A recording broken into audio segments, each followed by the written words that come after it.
Hey everybody, this is David, and today I'm going to be reviewing... Is it Arrow or Flash? No, I'm reviewing The Flash, Episode 8, Arrow versus Flash. Or Flash versus Arrow. Either way, which one? So what do I think about this episode? First of all, I want to say this episode is freaking awesome. It's probably my favorite episode of The Flash. For sure, definitely of The Flash.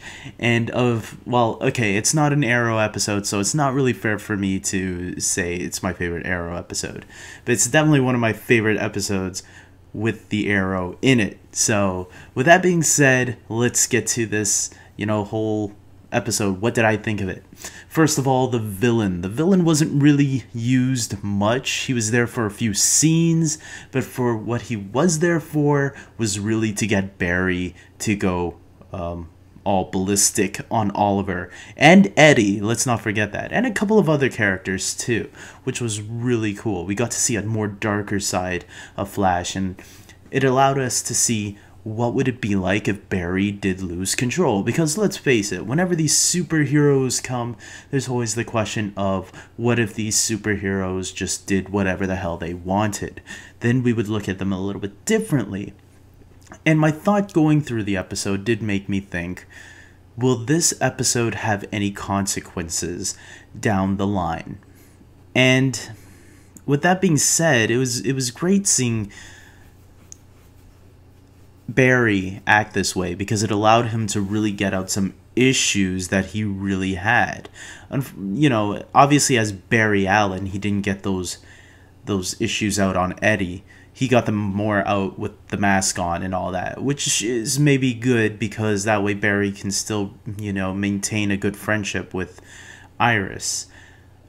It is going to be interesting to see how Iris's relationship with the Flash is going to continue now, because is she still going to write about him? And if she does, is she going to write more negatively about him, more harshly about him, saying that, you know what, we better watch out for this guy?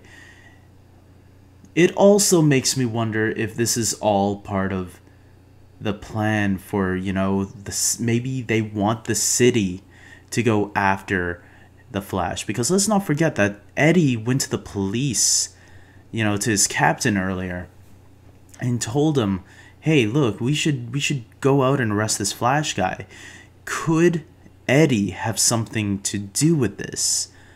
I don't think so yet, but we'll have to wait and see. So obviously Oliver and the crew from Arrow come to Starling City, and this is a lot of the fun stuff, seeing them interact together with the Flash cast. Definitely a lot of the fun moments were with Oliver and Barry. I love the scene where Oliver was training Barry. I thought that was pretty funny.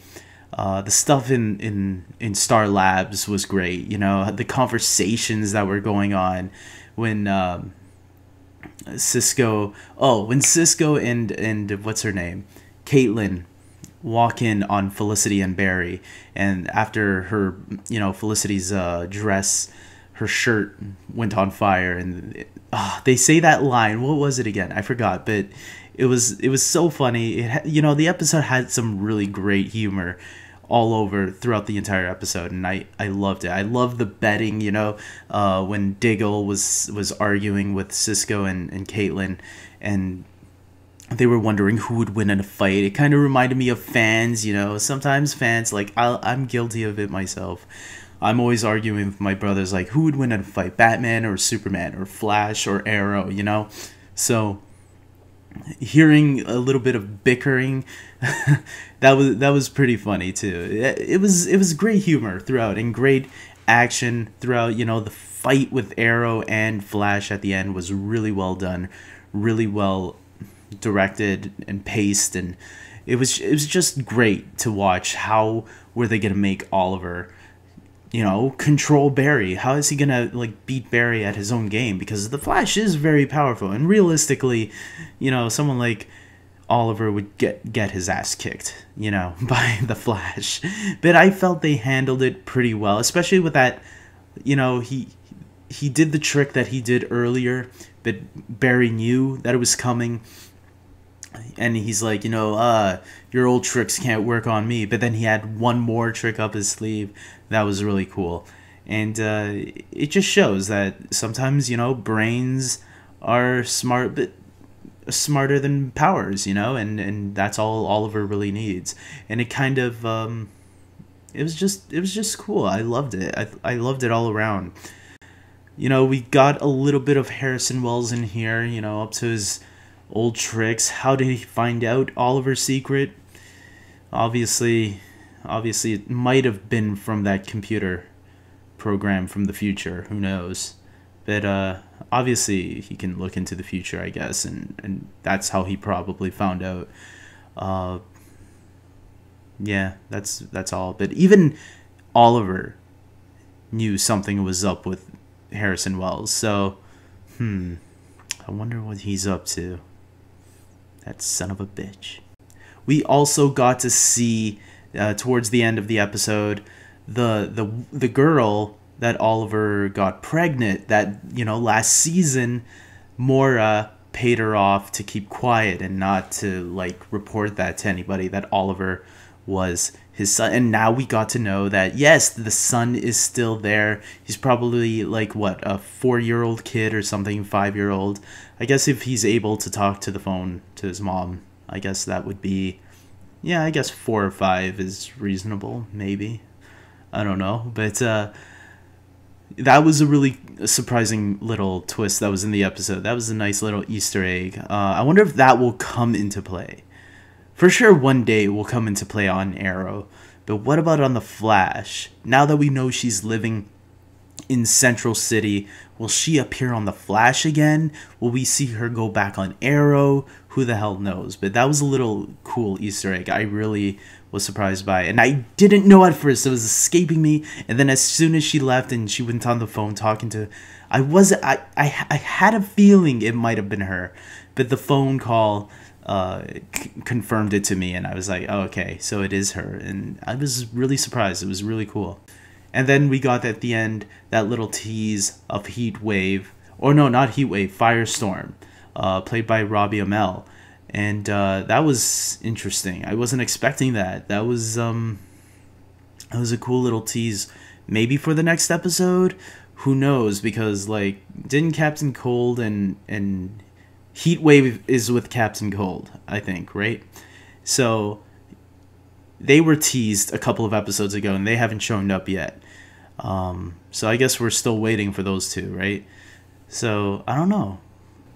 I'm still waiting for these villains to come back, man. They keep appearing on the show at the little teases at the end, but they don't appear for a while. So, whatever, man. I enjoyed this episode. This episode, I have given a 10 out of 10. My first 10 to The Flash. Yes, my first 10 to The Flash. It was a terrific episode. And guys, if you haven't noticed, for this review, I donated to Stephen Amell's... If you can't see it here it is. Stephen Amell's, he was raising some money, and people who donate for a shirt, I think it was $34, they get the shirt. And I thought, good cause, it goes to cancer. And as someone who has a grandfather who's fighting cancer, I thought, why not chip in a little bit and help out. And so that's why I have this. And so I just wanted to wear it during my Arrow Flash review. So I'll probably even be wearing it again tomorrow just to show it off a little bit. And so yeah, guys, great episode. Awesome all around. I can't wait for tomorrow, because tomorrow the Flash is still going to be crossing over with Arrow, just on Arrow this time. So stay tuned tomorrow. I can't wait. It's going to be awesome.